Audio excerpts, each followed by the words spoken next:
Seigneur, tu remplis mon esprit de ta présence et de ton amour. Merci Seigneur pour ta présence.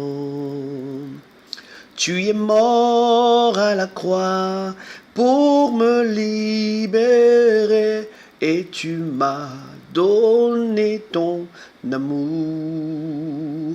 Et je veux te dire merci. Oh, oh, oh.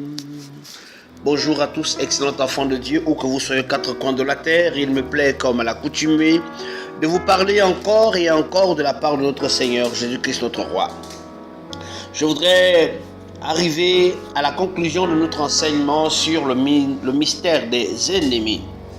Et pour ce faire, nous allons aller dans le livre de Matthieu chapitre 5, le verset 38, je lis pour vous. Vous avez appris qu'il a été dit œil pour œil, dent pour dent. Mais moi je vous dis, ne n'ayez point résisté aux méchants. Si quelqu'un te frappe à la joue droite, présente-lui aussi l'autre joue. Si quelqu'un veut plaider contre toi et prendre ta tunique, laisse-lui encore ton manteau. Si quelqu'un te force à faire un 1000, fais-en avec lui 2000. Donne à celui qui te demande et ne te détourne pas de celui qui veut emprunter de toi. Verset 43, c'est le verset qui nous intéresse le plus.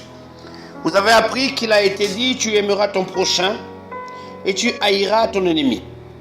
Mais moi je vous dis, aimez vos ennemis, bénissez ceux qui vous maudissent, faites du bien à ceux qui vous haïssent et priez pour ceux qui vous maltraitent et qui vous persécutent, afin que vous soyez fils de votre Père qui est dans les cieux.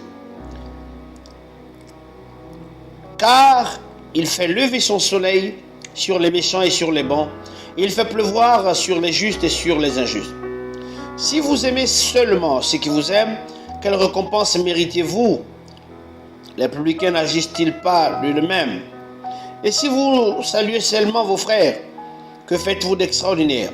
Les païens n'agissent-ils pas de la même? Soyez donc parfaits comme votre Père Céleste est parfait. Parole du Seigneur, nous rendons grâce à Dieu pour cette parole magnifique. Finalement, la question que l'on s'est posée tout au début de cet enseignement, pourquoi est-ce que le Seigneur Jésus-Christ va nous demander d'aimer nos ennemis? Parce que nous avons vu que littéralement le mot ennemi en grec, c'est un mot qui fait ressortir l'idée d'un homme détestable, d'un homme haïssable, d'un homme qui pose des actions blâmables, un homme qui pose des actions répréhensibles. Alors, comment aimer un homme qui veut nous faire du mal? Parce qu'un ennemi, c'est quelqu'un qui veut ta perte. Un ennemi, c'est quelqu'un qui veut ta chute. Un ennemi, c'est quelqu'un qui veut que tu te sépares de tes enfants, de ta femme. Un ennemi, c'est quelqu'un qui veut que tu perdes ton emploi. Un ennemi, c'est quelqu'un qui vient de façon volontaire, je dis bien volontaire, parce qu'il est important de le préciser, c'est quelqu'un qui vient de façon volontaire vous combattre. Ça veut dire, il y a des ennemis qui se présentent à nous au cours de notre existence, de façon impromptue, ils viennent et ils se dissipent avec le temps. Mais il y a des ennemis qui sont là, qui ne nous lâchent pas d'une semelle et qui sont constamment derrière notre échine. Mais Jésus dit quelque chose de choquant. Il dit, aimez vos ennemis. Pourquoi? Et il commence à donner les réponses en lui-même. Pourquoi est-ce qu'on doit aimer nos ennemis? J'aimerais vous dire, la première réponse, c'est que Jésus veut faire ressortir d'abord l'idée de l'amour. Parce qu'il va projeter notre identité à celle du Père Céleste. Il dit, vous devez être les imitateurs du Père Céleste, car le Père Céleste fait pleuvoir sa bénédiction sur les méchants et sur les justes.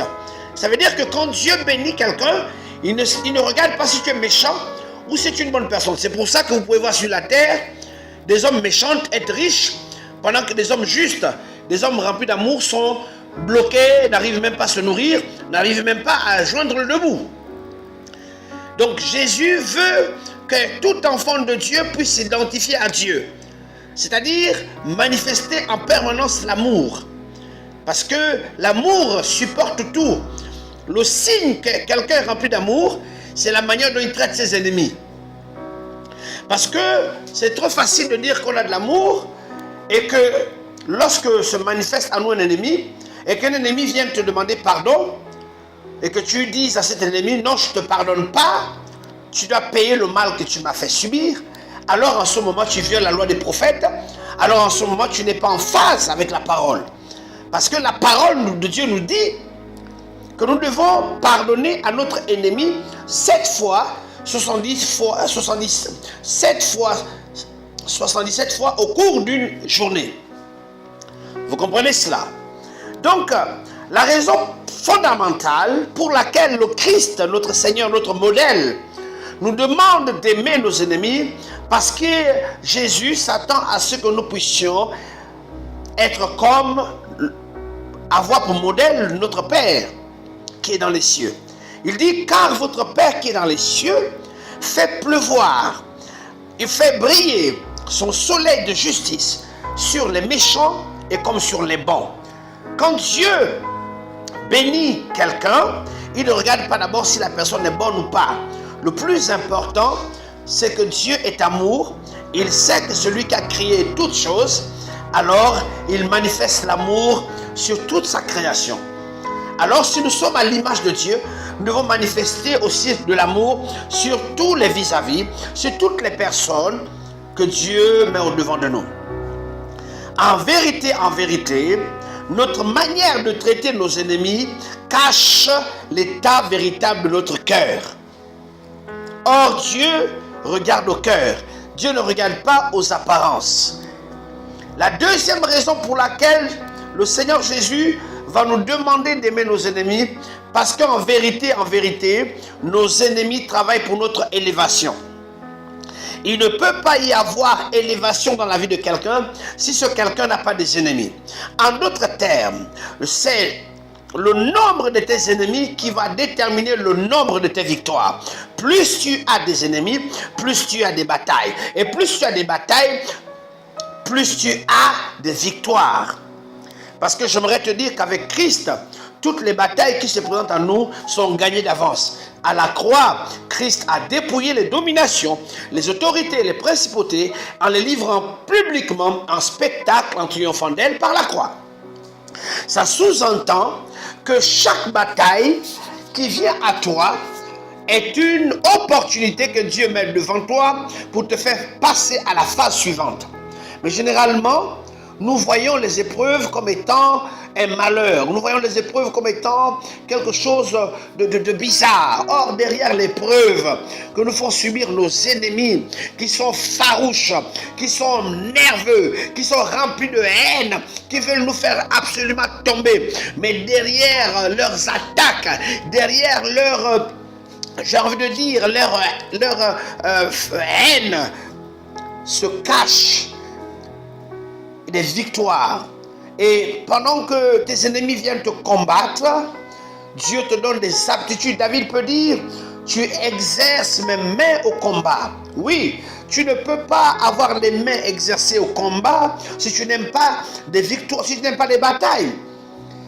J'ai envie de te dire, mes amis, que tes ennemis travaillent pour ton élévation. Il ne peut pas avoir élévation sans ennemis. Toute personne qui veut vivre sur la terre en paix, sans problème, mes amis, je suis au regret de te le dire, tu n'auras pas dans ta vie de grande élévation. Je suis désolé. Je suis désolé. Les ennemis sont essentiels dans le parcours de chacune de nos destinées. Il faut des ennemis. C'est par tes ennemis que la puissance de Dieu vient se démontrer. C'est par tes ennemis que tu vas découvrir la bonté de Dieu. C'est par tes ennemis que tu vas découvrir la puissance de Dieu. C'est par tes ennemis que tu vas découvrir l'amour de Dieu. C'est par tes ennemis que tu vas découvrir la bonté de Dieu. Que tu vas découvrir les merveilles de Dieu, les capacités infiniment variées de Dieu. Par les ennemis. Alors, les ennemis sont importants. Et je vous ai enseigné l'autre jour les différentes classes d'ennemis. Ce n'est pas pour tous les ennemis pour lesquels on demande la mort. Les ennemis pour lesquels on demande la mort, ce sont des ennemis qui sont assis sur votre vie. exemple, la Bible dit dans le livre d'Ésaïe au chapitre 6, le premier verset, à la mort du roi Osias, je vis le Seigneur assis sur son trône et le pan de sa robe remplissait le temple.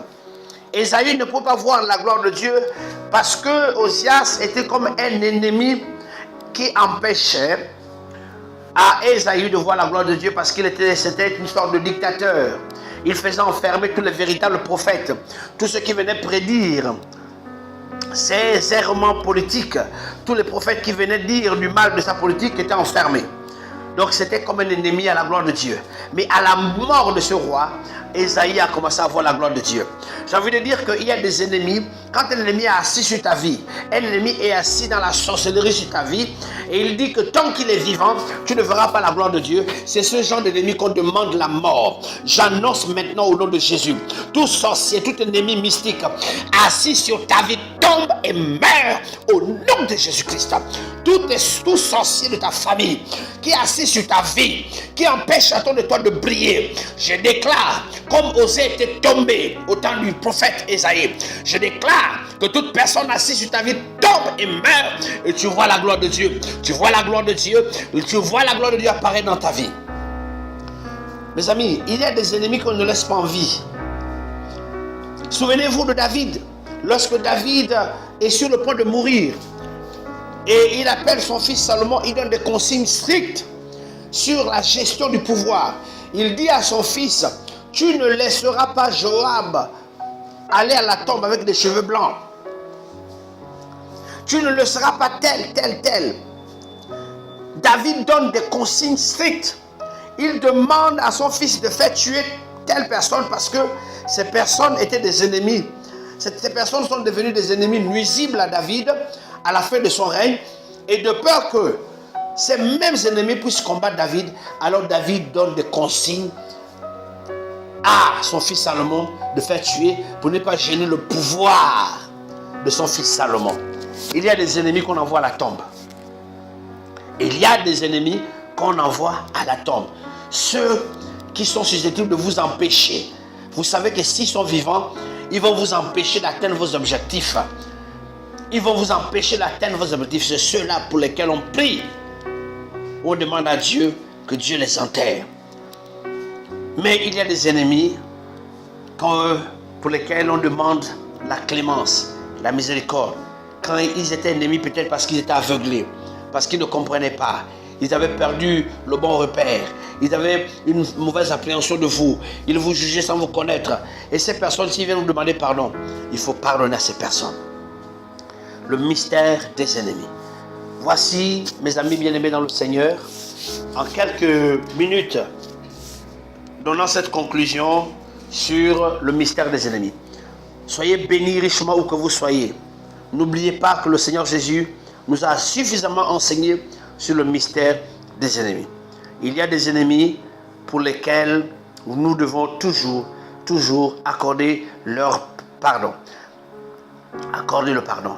Il y a des ennemis qui viennent à vous et Jésus a dit, si un ennemi vient te demander à boire, il t'a fait du mal, donne-lui à boire. Il te demande de faire du bien, fais-lui du bien. La Bible dit, en agissant ainsi, c'est des charbons brûlants que tu mets sur sa tête. En d'autres termes, des charbons de jugement. Or, il y a des personnes, si quelqu'un t'a fait du mal, quand il vient te demander de l'aide ou te demander pardon, tu refuses complètement. Parce que ton cœur est rempli de haine. Bien-aimé dans le Seigneur, je voudrais profiter de ça en vous disant que le cœur doit être toujours léger. Le cœur doit être débarrassé de toute haine, de toute amertume. Si ton cœur est dans une certaine amertume vis-à-vis de quelqu'un, je voudrais t'exhorter à prier pour cette personne. Dans ta chambre, dis Seigneur, j'ai de la haine dans mon cœur comme telle personne. Aide-moi à me délivrer cette personne, à me délivrer de la haine que j'ai pour cette personne. Vous comprenez cela? C'est important parce que si nous sommes enfants de Dieu, nous sommes sommés de respecter les Écritures. Le Seigneur nous dit d'aimer nos ennemis, de prier pour eux, ceux qui nous persécutent. Parce qu'en réalité, ils travaillent pour nous. Parce qu'en vérité, nous devons manifester l'amour. L'amour. Je vous ai dit en prélude que ce qui caractérise effectivement que tu es rempli d'amour, c'est la manière dont tu traites tes ennemis. Soyez bénis, excellent enfant de Dieu, que la grâce de Dieu soit sur vous. Dans le nom de Jésus, recevez l'amour du Saint-Esprit dans vos cœurs.